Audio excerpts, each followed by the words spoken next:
My name is Narasim Katary. I came to Sudbury in 1975, June. The reason I came is very straightforward. My late wife, Sally Katary, she was doing her PhD dissertation at University of Toronto, and Sudbury was the closest place where I could get a job. So I came here with the intention to stay here for only 3 years. In fact, I wrote a letter to my boss, Clemens Dembeck, saying that my commitment was for 3 years. And the reason I came to Sudbury is just as interesting. When I came for the interview a couple of months before the start of job in June, I saw the appalling rock face of Sudbury, and I saw a tremendous opportunity to do something about it. Not that I could do it, but I thought there was a potential, and I wanted to be part of it. So I decided to come, and once I came here, after a year and a half, I wrote a letter back to Clemens Dembeck saying that I withdraw my earlier letter of a 3-year commitment. I am now here on an indefinite basis because several things have unfolded as they should and as I expected it to. And that's how I pursued it. So, Narasim, it seems that you wanted to find a place where you could bring change. Is that true? Not change as much as incremental improvement was the way I saw it.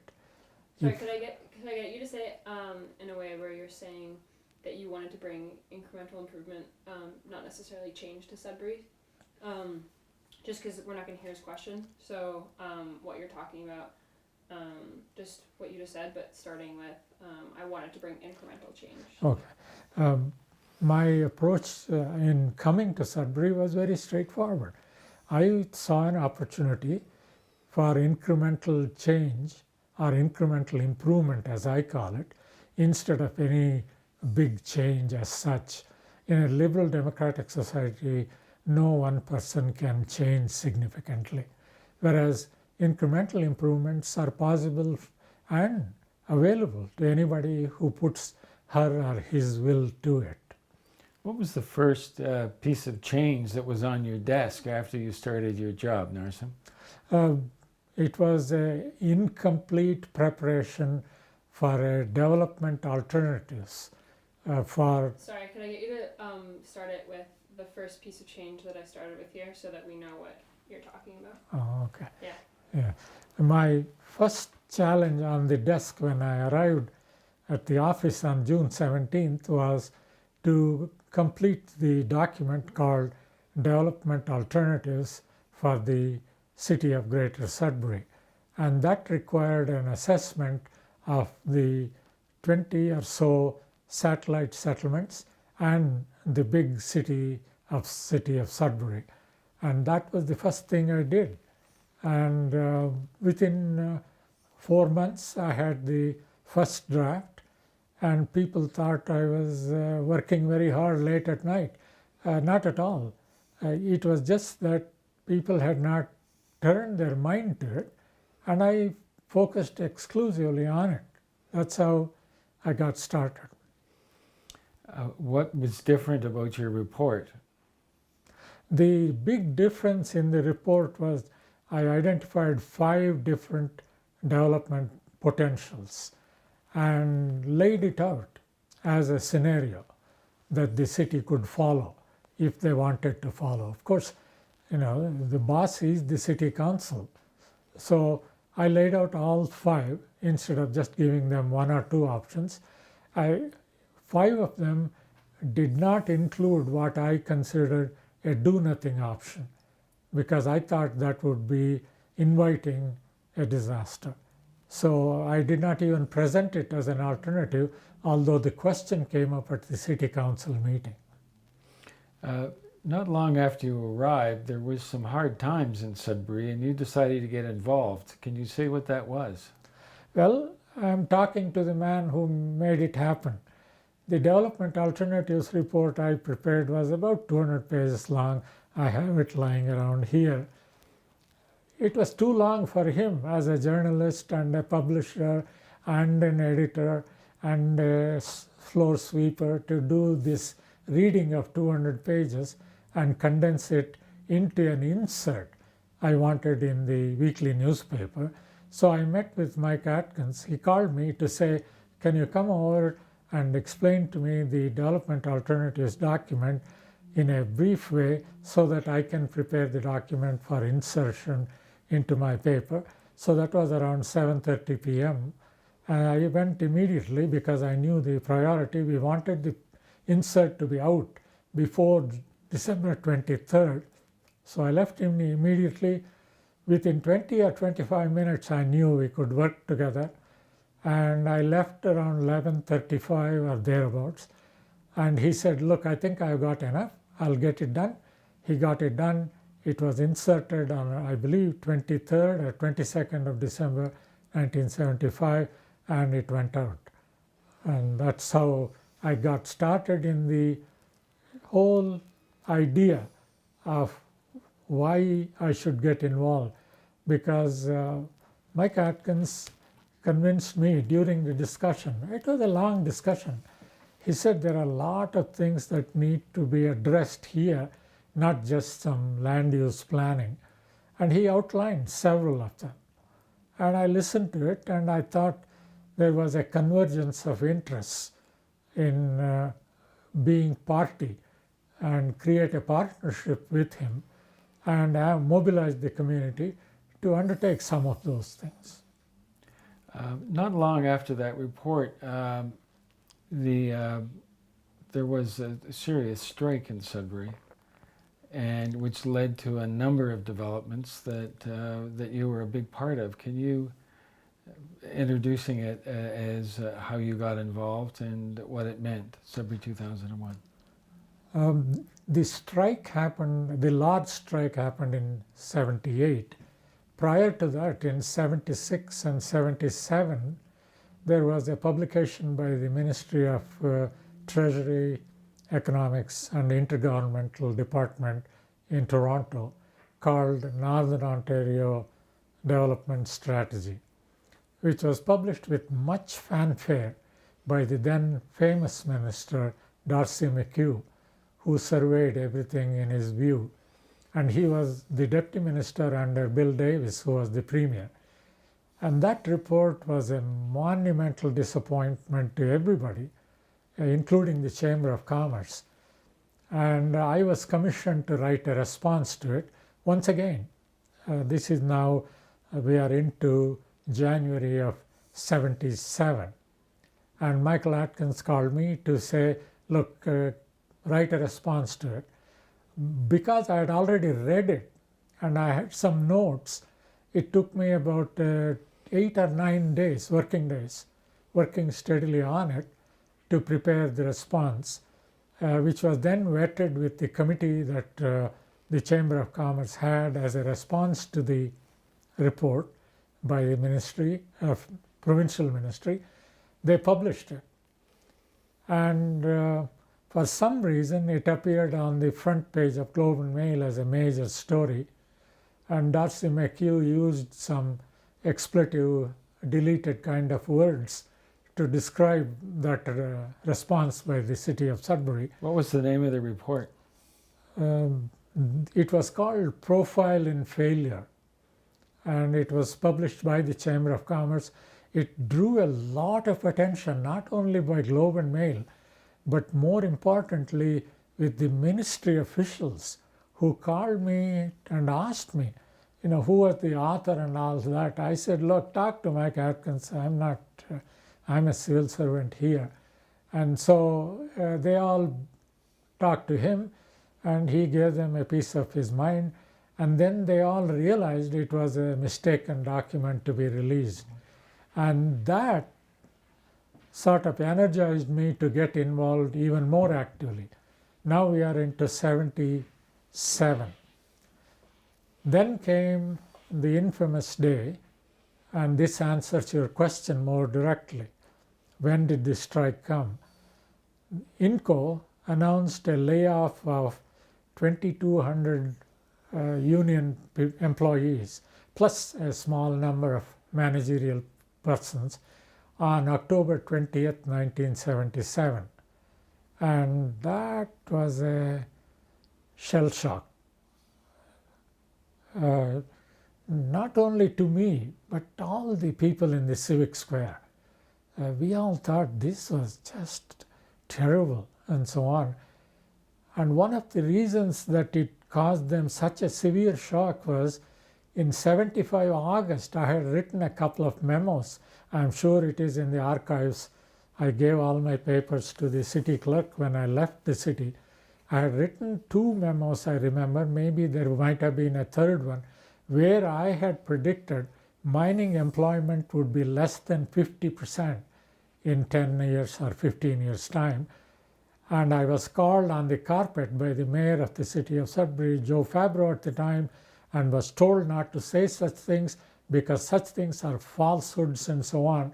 I, of course, dutifully admitted to error of my ways and kept quiet. But October 20th, 1977, there was proof that the decline was inevitable. And I had said it. It was a short memo. I know most councillors do not read more than a page. It was actually a page and a half, as I vaguely recall. And they all felt sense of shock that they had berated me 2 years earlier. And now I was the one who was accurate and they were the ones who were not in the right position to judge me. Anyway, I was called immediately by several councillors. I didn't keep records of any of it because I thought it would be self-serving. But I recognized that they were very defensive about it. And they wanted me to prepare some kind of a response. And then came Mr. Michael Atkins, the publisher, editor, reporter of Northern Life. He called a meeting of several people. One of the things that Mike and I had discussed in 1977 was the need for ending the tribal war between management and union. And Mike was very big on bringing in the what he called bipartisan agreement between labor and business. I kept referring to it as multi-partite because I didn't see only 2 parties as being necessary for the resolution. So he carried that idea, called a meeting on the 21st or 22nd of October, 2 days. It was 2 or 3 days before, after the INCO announcement, and I was the only civil servant present. The chief administrative officer, planning director, none of them were present. It was all the MPPs, Floyd Logren and Bud Germer and Eli Martell, the regional chairman, Doug Frith, city mayor, and a couple of city councillors. There were a couple of other politicians, I don't remember now.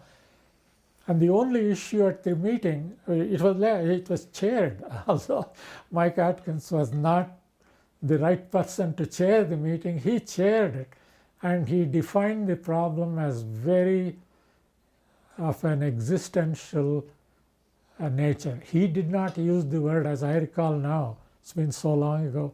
He called it as an existential situation. We should respond more forcefully and creatively. And it was a unanimous agreement. All this happened within about an hour. I didn't say a word. Who am I to say anything? So he spoke, the councillors spoke, they all agreed, yes, we need to try something different. And then Floyd Logren said, look, we have some economist here. He comes from a good school. Why don't we ask his opinion? And I said in response, economists know the price of everything but the value of nothing. And I got a huge laugh in that whole room. And they said, what do you want to suggest? I said, I think it's time to start a multi-partite group. Mike Atkins has already laid the ground rules. We should all get behind it, get the labor, even the ecumenical council, Father McKee, and academia, media people, sports people. I listed a number of groups that came to my mind at that time. I have my notes somewhere. And so they all said, yes, we should do that. And then Mike took over. He convened the meeting within 2 or 3 months. And then this first meeting took place in November of 77. And again a monthly meeting, December of 77. Once again I was subjected to unnecessary comments, some of them really gratuitous. Mike and I had agreed that we would meet in his office on the 3rd floor of the non-existent building now. It was a small room. So we agreed to meet at the Steel Hall, which is burned down, it doesn't exist anymore. And people thought I was the one who set it up because I was some communist who wanted to bring in the labor into the power structure and so on. I said, I take, this was, I believe, one of the counselors. So I said, I take exception to the fact that you call me a communist. No, I'm not that. I said it in the tone I'm saying now. I'm a Marxist, but quite often I'm a Leninist Marxist. So if that is acceptable to you, I'll accept the label. He just went white. And I said, don't ever do that again to me. If you have a problem to disagree with me, disagree with me. Don't call me names. And he said, well, okay, all right. And we went on and we called the multipartite conference on April 7th and 8th. Premier Bill Davis came to the city. He made a tremendous speech, partly written by Mike Atkins, maybe, I don't know for sure. And he announced the start of the provincial tower. We'll get to that story a little later. So Narasim, who was on the, who came together on this council? And how did it happen that you agreed to second yourself from the city to work for it, which was quite unusual? At that time, I did not ask for secondment. They just assumed. Doug Frith was the regional chairman. He saw the danger of 2,200 layoffs. He said, Narasim, you are assigned. And he instructed Clemens Dembeck, who was my boss, to tell him, if he does that, don't get involved. Let him also do your job. So it wasn't formal secondment. It was just an assignment of a different job to join that group of people. And people were there. MPPs were active. Floyd Logren and Eli Martell were active, who were both MPPs. Bud Germa was a little less active. Doug Frith took the lead. Then Jim Gordon was there from the city. They were really the driving force in a political sense. Could we start again and say who was on the board? Who joined the board? We had business, the labor unions, the uniqueness of the fact that business came together. There's a representative from INCO and Falconbridge, and at the time there was a strike, which made it strike comes a little later. Absolutely extraordinary. Yeah. But we're going to cut this down, so we want to get to the nub but of who was on it. I'm just following the sequence of events accurately. Yeah. Okay. Once for the conference, we had a conference committee. What I'm trying to do is answer the question, as I understand it, namely, who were the group which formed the multipartite group? So we had the president of the United Steelworkers of America, 6,500, Mine Mill Workers Union president, the vice president and president of INCO at that time, now Vale, president and vice president of Falconbridge at the time, now it is Glencore. Then we had the 3 MPPs, the 2 MPs, members of parliament, and then we had the regional chairman, the mayor of the city, the president of Laurentian University, president of Cambrian College, and a few other interested parties. Business, Chamber of Commerce was represented. So it was a genuine first effort in North America to do a multipartite initiative for only one purpose, economic development of Sudbury. That committee kept going in April and May of 1978. And then the big axe fell. It was the longest strike in Canadian history. The steelworkers went on a strike. It lasted 8.5 months. And that caused some problems for the multipartite effort.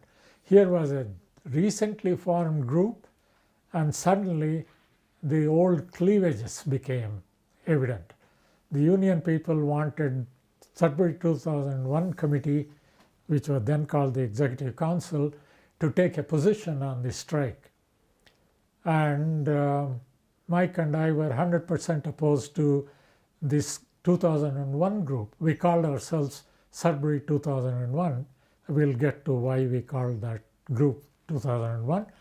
And we wanted none of the other side issues to come in. As Mike used to say, leave your ideologies at the door. Here we are for only one thing, economic development of Sudbury. And that's how the group started. The strike came. It caused an uproar within the committee. But somehow I met with Dave Patterson, who was the president of Steelworkers Union. One morning I even went at 7:20 to the plant gates, and he just completely was exhausted. He said, he used some interesting words. He said, whatever it is you have brought, I'll sign. And so he just signed a motion to essentially withdraw that request for the 2001 committee to take a position, which was then formally handed to Mike a month later. I did not say anything about it. So the strike went on, we carried forward, and the strike ended on a not a pleasant note. But by then, 2001 had become significant because the Premier of Ontario had already granted significant sum of money for a 3-year term, and we started getting going. You were involved in the greening project that was associated with all of this coming together. Can you describe what your role was and what it was? My role in the re-greening of Sudbury, I'm sure others will say their own views of it, starts in the draft official plan for the city of Greater Sudbury, at that time region. That draft was issued in June of '76. I had introduced a policy explicitly saying that we should reclaim land somewhat along the lines of Midlands in Britain. And I did not use the British example in the official plan policy.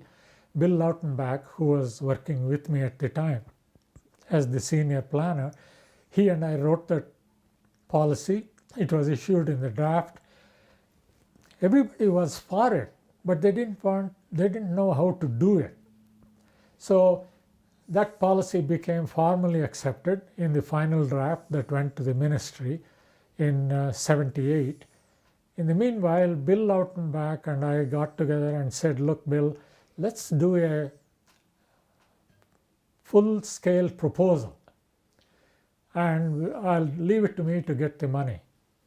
Somehow, because I'm trained in begging, I will go and get it one way or the other.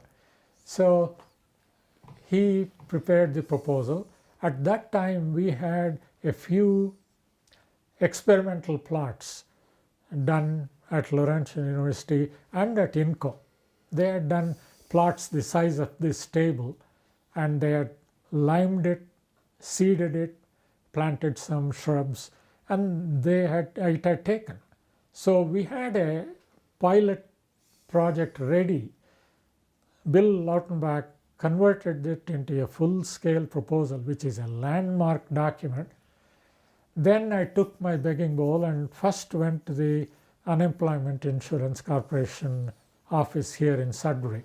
They wanted to fund something that would give the federal government a great deal of image, as they put it.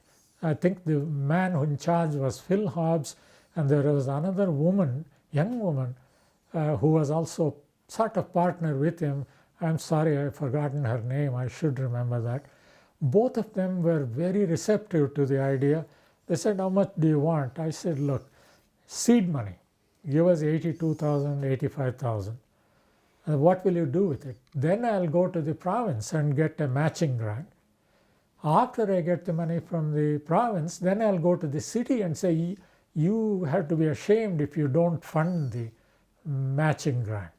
So 85, 85, 85 was the first budget. I forgot the exact numbers.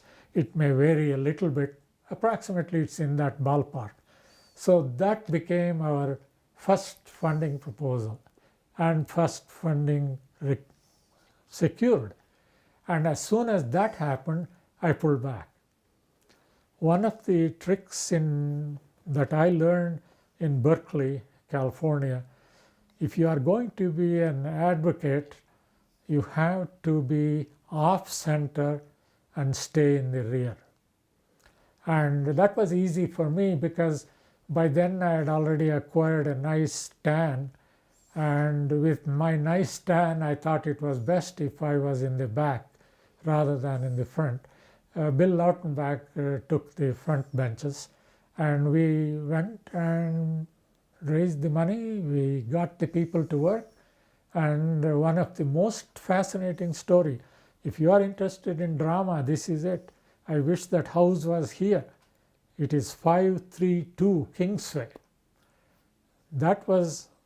Kingsway was the first street we wanted to reclaim the land or re-green it. So that the owner of 532 said to Jim, I forget his last name, no, I like it the way it is. So Jim came and said that to Bill Lautenbach. Bill Lautenbach told me, what is this guy, 532? He doesn't want re-greening. I said, okay, let me go and talk to him. So I went immediately, dropped my job, drove up to his home, then went and spoke to him for a couple of minutes. And then I asked him, sir, I need your help. What do you want? He said, well, I want you to show me your property boundaries accurately, peg it accurately. Why do you want that? I said, well, we want to leave it the way it is on your parcel of land, but we'll re-green it all around it. So that way you will have the best of both worlds. You will have the green world and you will have the way it looks right now. He said, no, that's okay, forget it. We'll do it here. So that's how we dealt with it, and it slowly spread. And 1982, we are talking of 78 June, now we are into 82, the big recession came. Bill Lautenbach, having learned some lessons on fundraising and grantsmanship, converted a small sum of money, and Judy Erla, who was the minister at the time, she said, no, your proposal is too small. We got $6.8 million in 82, and it became the largest land reclamation project. Okay, Narasim, I'm not sure the year, you might remember, but there was a proposal to put a shopping mall in what we now know as Lily Creek. And that obviously would not have been a great decision, and you were very involved in helping that decision to be avoided. Could you talk about that project? Sure, I came in June 7th. I want to speak now to the whole question of Lily Creek wetlands park area, because that was very central into giving me a foothold in this city. I came in June of 75, and I learned in August of 75 that a major developer, I've forgotten the name of people who were involved, they proposed a large-scale shopping mall in the area that we now see as Lily Creek wetlands and the parkland. And the shopping mall proposal, or shopping center proposal, was quite significant. So I immediately thought this was entirely inappropriate because of my own training at University of Pennsylvania and the Wharton School of Business, that business capitalism works best when it works in conjunction with the public interest. I know most people don't realize Wharton Business School is known for econometric analysis and things like that. But Wharton Business School is also was known and is still known for a variety of other aspects, what they call now sort of a, there is I a want to word- roll back, Narasim. I have to interrupt. We don't have time to get the Wharton School in, Yeah. so we have to. Well, what happened is I knew that it was wrong. So I went and walked on the site, and there was a small creek with a lot of wetlands attached to it. And I said to myself, this has to be stopped. So I talked to my bosses, Chief Administrative Officer Lou Sage and Clemens Dembeck. They agreed with me. And then I spoke to some 3 women. Muriel MacLeod comes to my name. She was living in Walford Road, the neighborhood at the area, and they were very unhappy about it. So I wrote a report saying that this is an inappropriate thing, it should not be done. The city council thought I should be completely ignored and approved the shopping center on wetlands. What happened next? What happened next is sort of dramatic. So Muriel MacLeod was outraged. She was at the city council meeting when this happened. So she came to me and she said, what do you suggest we do? I said, call for a meeting of all the people on Walford Road who are upset about this. I'll come and talk to you, give them my ideas, and then it's up to you to do it. So by then I had already prepared what is known as a gravity model. It doesn't matter what it is. What it does is it analyzes the impact of the proposed shopping mall on wetlands, on downtown and other parts, New Sudbury. So I went to that meeting. There were about 28 women in that meeting. Not a single man showed up at the meeting. So I laid out the impact on the downtown. I laid out how inappropriate it was to pave over wetlands. But they were keeping the creek in the back, I guess, so that nobody could see it. And then the parking lot and so on. And I said, this is wrong. And they were very mad and they asked me what to do about it. I said, appeal to the OMB. I've been here only 2 months. I didn't know anything about OMB at the time, although I had worked in Toronto for a long while. So I promised to get back to Muriel, Mrs. Tombolakian and Mrs. Sloban that I would read about the OMB and come back, and I recommended. There was an appeal made. The OMB hearing was held. I prepared my boss Clemens Dembeck to give the kind of evidence that ought to be presented. Dembeck was effective, and the Ontario Municipal Board turned down the shopping mall, our shopping center, and today we have a terrific wetlands area, and accompanied by wonderful soccer fields, tennis courts, and soccer training area, all at the intersection of Paris Road and Ramsey Lake Road. So Narasim, what was the impact on the council? The council had turned your suggestion down. They approved the shopping center. This is unusual for a senior administrator to, in effect, have a decision, have it turned down, and then be dealing with the opposition to it. Did that cause you trouble inside of City Council, or what happened? And start with the fallout with Council that might have transpired after this was turned down. I was there at the council meeting when it was turned down, and I thought this has to be fought very forcefully. And this, you see, I am known as telling my bosses everything. Quite often ahead of time, occasionally after I did something. This was one instance where I said it's best to keep quiet and animate the city. And I was asked by the Walford Road people to come and address them. And then I went, and that got out that I did this. City council members were not exactly thrilled that a civil servant was bypassing their decision and, as they saw it, was being a traitor, acting against a council decision. But I kept repeating over and over again. I said it publicly at the council meeting. I did not speak against it. They asked me questions. I answered about the impact of it on the wetlands and on the Lily Creek, and how it would damage the environmental sensitivity of the place, how a buffer between the downtown and the south end would be completely taken away by asphalt surface. They didn't believe me for a minute.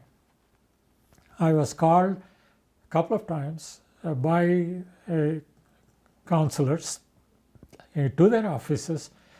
I never encouraged them to come to my office because that would show lack of respect for them. So I went to their office and explained the same thing to them. And they said, no, we have made a decision, you should support it. I said, I'm a planner. I'm not city councillor. You are the decision maker. You make the decision. You cannot ask me to withdraw my planning professional opinion that I have written in my report to you. How can I say against my own report simply because you have passed a resolution to approve it? They said, well, at that rate, you may not have a long career here. I said to them at that time, I was young and highly irresponsible and not sensitive to political things. I said, well, if you feel that strongly, then you'll have to pass a resolution to get me fired. Now that's fine, I'll take it in stride. What I cannot do is behave in an unprofessional way, because you will regret it that I behaved in an unprofessional way. What you don't need at any time is a professional planner who comes and supports your position. In that case, you should get somebody else. You shouldn't seek professional advice. You should seek somebody who tells you what you want to hear. And there was a Jim Cody who was a member of this council at the time. He said, look, we pay you well. We want professional opinion. We don't want you to come here and support us. He was the only person who stood up publicly and privately, who said he is a planner second to none in the world. We may disagree with him. We should overrule him if we don't like it, but we should never ask him to compromise his integrity. So where does your passion for environment come from? That came in mostly in Madison, Wisconsin. Can you say my passion for the environment? My passion for the environment came, I believe it was already in the background, probably in my Boy Scout days and so on, but it really crystallized in Madison, Wisconsin at the graduate school. It was 1968, anti-Vietnamese war protests were very prominent. I was one of the few who was more active in the environmental things. The first Earth Day in America was 1970.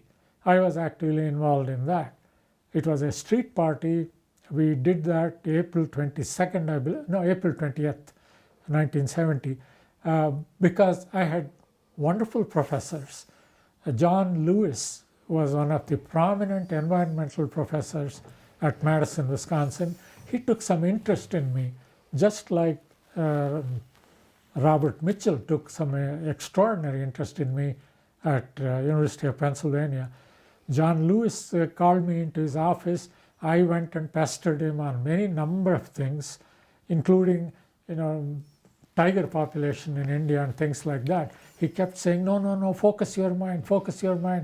What are you going to do about the deer population in northern Wisconsin? What are you going to do about water being polluted? What are you going to do about Chicago plume of pollution coming to Wisconsin? Could we reshape that and say a mentor of mine for the environment was, and what he was talking about? My mentor on environmental sensitivity and environmental enhancement was John Lewis at the University of Wisconsin-Madison. And he took personal interest in me and essentially guided me in every little detail. So by the time I came to Sudbury in June 75, I was, by then I'm reaching now 34 and a half, I was fully formed environmentalist in addition to my obsession with right to property and property rights. Okay. And both of them came together in Sudbury. So how do you think of city planning as environmental activism? Yes, I believe environmentalism, environmental activism, concern for human habitat is integral to the idea of city planning. Without a good city that can support a good environment, cities won't prosper. And all I need to say is one word today: Beijing, the largest polluted city in the world. And that's all I need to say why environmental activism is so central to city planning, if the city planner is aware of his own role and function in a city. So how do you see environmental activism in Sudbury shaping? Has it changed over the past years? Is there new movements? In Sudbury, environmental sensitivity has gone up dramatically. Thanks to Mike, we had the Sudbury 2001 conference. For some reason, the committee thought I should be in charge of programming, inviting all the speakers and so on. I had lined up an impressive array of speakers. One quiet topic I had introduced, not as environment, I introduced the topic of image improvement. And everybody was for image improvement of Sudbury. But I got in the speakers, they got the workshops done, and from then on, I was invited to speak at several clubs, whether it was Lions Club or Rotary Club or whatever club you want to call in Sudbury, even curling clubs. I went and spoke consistently about the need for image improvement. In 1978, I avoided the word environmental enhancement. I was only using image improvement, which meant take care of your environment. And now people are very sensitive about environment, and people take pride in the greening of Sudbury. I think President Kennedy said, success has 1,000 fathers, a failure is an orphan. Because regreening has been such a global success, and I may have sort of propagandized it a bit in Britain and Sweden and so on, because it has become such a global success story, there are 1,000 fathers of regreening of Sudbury. And if you interview somebody who was actively involved in the next few days, you will hear how much of a root cause he or she was. So Narasim, an activist needs an audience. It needs a willing audience. Why has Sudbury, in your mind, been able to make so many changes in the last 35 years? What is it about this community that you see or you've experienced or you helped lead that in your opinion is a little bit different than where it might be elsewhere? I think there's a very simple explanation for that. Sudbury is not I think the explanation for success of environmental activism in Sudbury is pretty straightforward. Sudbury is about 155,000 people. It's the most cosmopolitan city of that size in North America. It is not only open to diversity, it not only is tolerant of diversity, it is also accepting of diversity. And that I noticed within 6 months. And this is very important. I don't care whether you use it in your documentary or not. After I met you in December 75, I met Gaston Demers, who, as the name indicates, is a Franco-Ontarian. he said, what do you want to do here? So I told him about all the mischief I'd like to do. He said, look, I'll take you to a meeting of Franco-Ontarians, and I'm going to say things and don't raise any objections. So he introduced me as an authentic Franco-Ontarian who just has a nice tan. And he was in Bermuda, and we should all treat him as a Franco-Ontarian.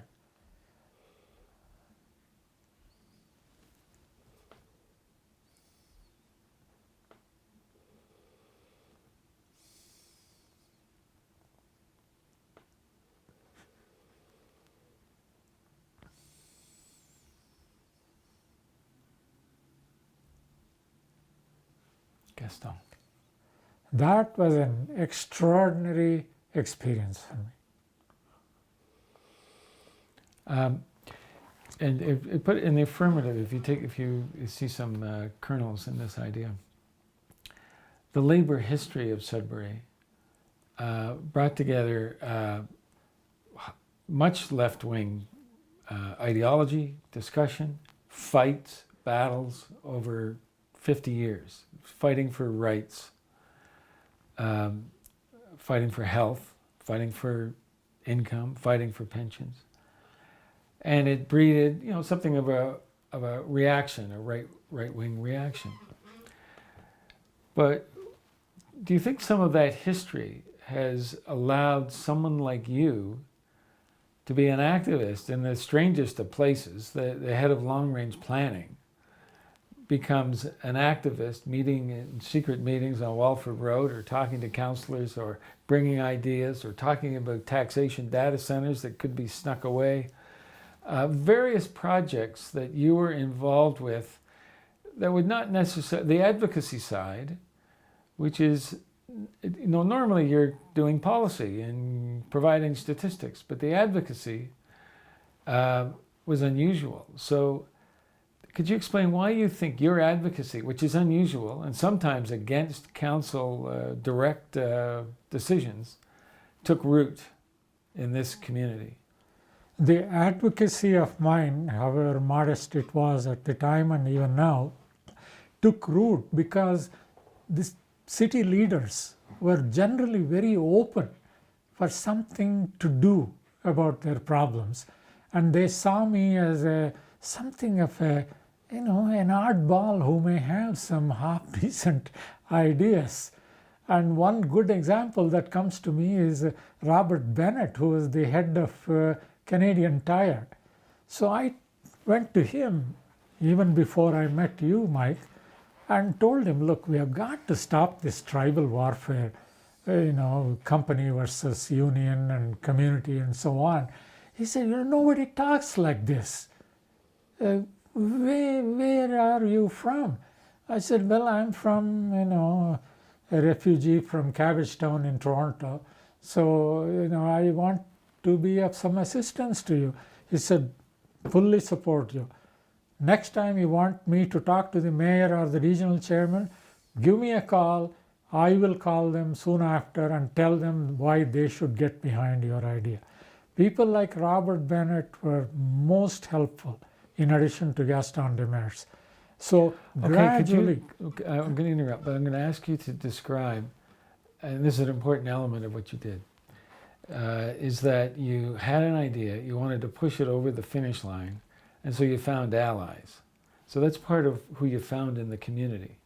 So if you could say, well, when I was pursuing one of your projects, and pick one of them. So can we stick with the wetlands? Well, okay, but there's got to be more than just the wetlands too. Okay. Like there has to I be, just don't have footage. because that's, pardon? I just don't have footage of anything else. I can't hear you. There's no footage of anything else. Well, yeah, but we can't just have the wetlands for Narasim. Like it's been he's been involved in. You can do Virtually- footage afterwards because you'll be here. I'll I give don't know you. whether there's much time, Narasim, but we need to find a way to both cover the wetlands question, deeply from every side. But we can't just do that because he's been such an activist across the board. Mm-hmm. So we got to find ways to have that. Let me. So let's talk about getting allies. Yeah. Quick. But saying, and when I was trying to do this, and let's start with the wetlands. But you already said that you talked about the ladies on Welford Road, and that they represented probably your vanguard.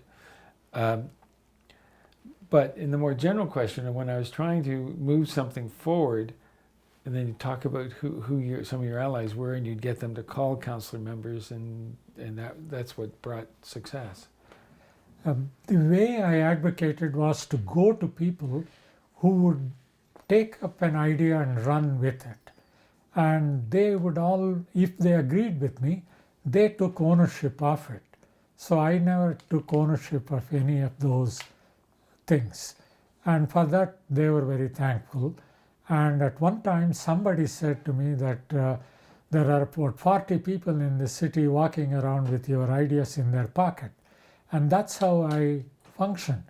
And some names that come to my mind is Robert Bennett, who was with me in terms of advocating the Ontario Geological Survey location in Sudbury, the Ministry of Northern Development Office location in Sudbury, the Provincial Tower advocacy with the Conservative Tory members.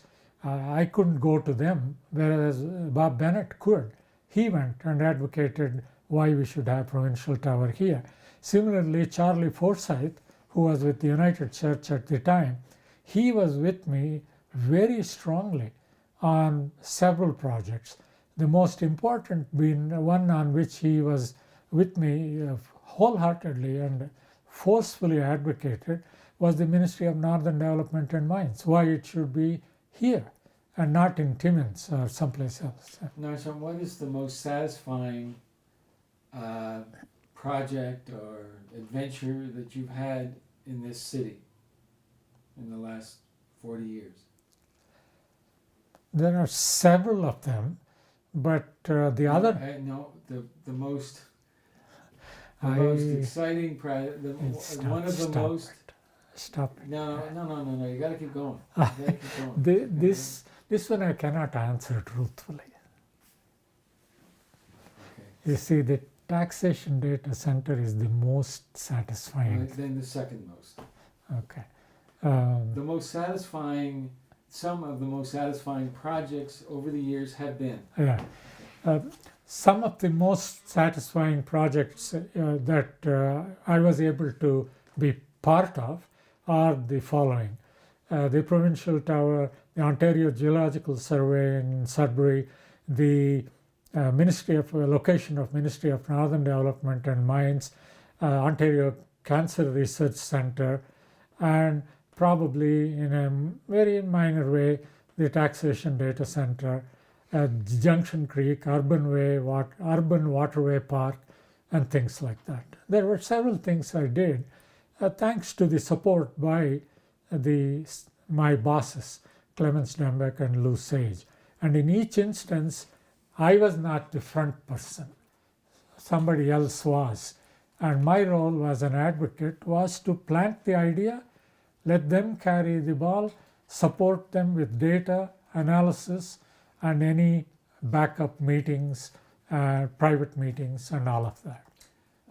The most disappointing outcome from your point of view?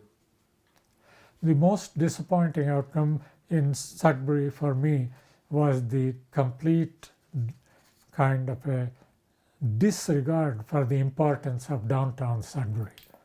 It is not a real downtown anymore. It is something else. And that was the most disappointing thing. Okay. Just if you could speak a little bit more to how, like, if you identify as being an activist, is that something that you feel strongly connected to? I became an activist at Penn, University of Pennsylvania, because Robert Mitchell told me that in order to be effective as a planner, You can't just sit and write reports, but you have to participate with the people. Alan Jacobs, who was teaching at Berkeley, said the same thing. So I became an activist almost by instinct. And I took an active part because I thought a policy stood empty without being filled by advocacy and implementation. And in implementation, Sudbury was a remarkable cosmopolitan city that enabled me, a so-called outsider, to become part of them and then take the ideas and implement them. Some of them gave me full credit where I did not deserve, although they did the real work. My work was to back them up, give them sophisticated analysis, give them, in the current terminology, talking points. Many of them used the talking points I gave them, and then the project happened. Okay,